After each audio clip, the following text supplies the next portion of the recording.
بصراحة قبل الحلقة اخده اتكلم فيه، مش هتكلم فيه ولكن نقوله على عجالة.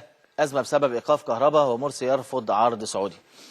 قصة كهرباء هي نفس قصة شيكابالا اللي اتكررت امبارح، لكن قصة كهرباء كانت قديمة. قصة كهرباء شرحناها لكم الحلقة اللي فاتت. مع التغيير حصل تاتش بينه وبين الكابتن عبد الحليم علي المدرب العام للفريق. كابتن محمد صلاح مدير الجهاز قال نعاقب كهرباء، كابتن محمد حلمي قال لا، طيب هيتعاقب مش هيتعاقب. القصة يعني حصل اجتماع مع الإدارة، خلاص ما حصلش أي عقوبة. الكابتن عبد الحليم علي تمسك إن تبقى فيه عقوبة، والقصة كانت انتهت على كده.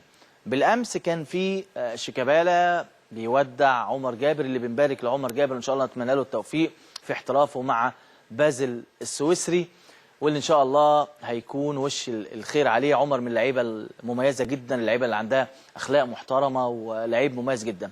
واثناء وجود شيكابالا مع عمر في بيته، عمر جابر الوايت نايتس الزملكاوي، جماهير الزمالك الالترا الزملكاوي، كان معاهم شيكابالا وحطوا الكوفيه بتاعتهم عليها، فطلع قرار سريع كده من نادي الزمالك بايقاف اللاعب وسحب الشاره منه. بعدها بساعتين تراجعوا عن القرار وخلاص، ولا كأن في حاجه وحصلت وحصل خير. نفس القصه النهارده مع كهربا. كابتن اسماعيل يوسف مدير الكوره شاف ان كهربا بقى القصه القديمه لازم يتعاقب، بلغ الصحفيين وخد قرار بالايقاف. رئيس النادي قال لهم انتوا بتعملوا ايه؟ انتوا ازاي تاخدوا قرار من عندكم؟ ارفع الايقاف. يعني كهربا امبارح شيكابالا امبارح توقف ساعتين، وكهربا النهارده توقف ساعتين في السريع. ولكن الجهاز الفني، هل كهربا هيشارك في مباراه بتروجيت المقبله يوم الخميس؟ اعتقد ان القصه دي هتبقى هي محور حديث الجهاز الفني في هذا التوقيت اللي بكلمكم معاه.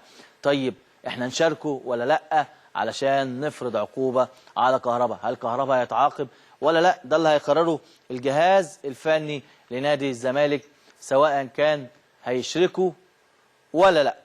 برضو عايزين نبارك لواحد من اللي بيخططوا دايما للبطولات والانتصارات ومؤدي بشكل كويس جدا، واللي حقق الثلاثيه مع طائره سيدات الاهلي، الكابتن حمدي الصافي، اللي نمسك الخشب.